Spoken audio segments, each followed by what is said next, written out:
fun little rainbow donuts. Let's see what's cooking. Let's get the facts.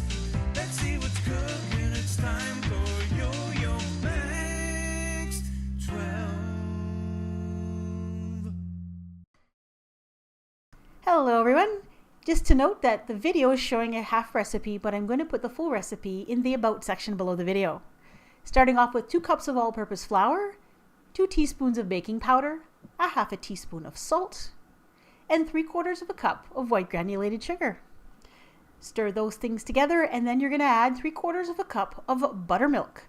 If you can't find buttermilk or don't have any, you can make your own. See the About section below.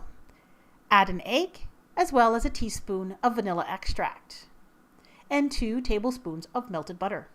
Stir it together until it is just barely combined, and then divide it up into 6 different portions, because we're going to dye each one a different color.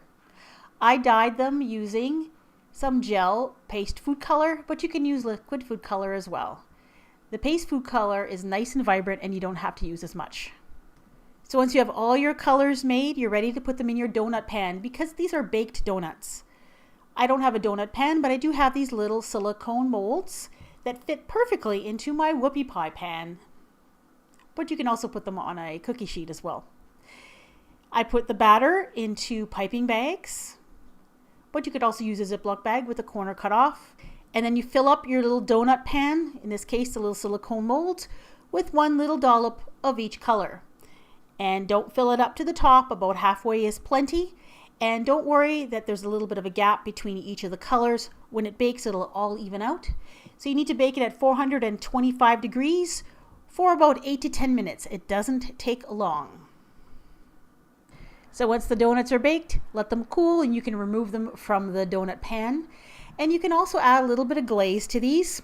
Now the glaze is basically just powdered sugar, milk, and a little bit of vanilla. And I'll put the proportions of each ingredient in the About section below the video if you want to make the glaze. I put them on a rack over a plate just so that some of the glaze has a chance to drip off. Let them dry a little bit, and they are ready to eat. Now my overall impressions of this recipe, first of all, visually they're fantastic. What's great about this cake is that it bakes up, is done, and doesn't get really brown, so the colors of the donuts stay very, very vibrant. And as you can see, once that glaze dries, it dries very translucent, so it doesn't really take away from the lovely color of the donuts. Now these are probably better for you than fried donuts, but flavor-wise, they're not quite as good as the deep-fried ones are. I would make sure you put the glaze on, because it really adds a lot to the flavor. Just on their own, the cake is kind of bland. If I were to make this again, I would probably bump the flavor up by adding maybe a cherry extract or an almond extract or something, just to make them a little bit more flavorful than they are. Overall though, they turned out great. It's something you want to eat the same day, because they do get stale very quickly. Thanks for watching. I hope you enjoyed the video. Please subscribe while you're here. I guarantee a new video every Monday and Friday. If you want to see my rainbow playlist, go ahead and click right on your screen, or see the links in the About section below. Bye-bye.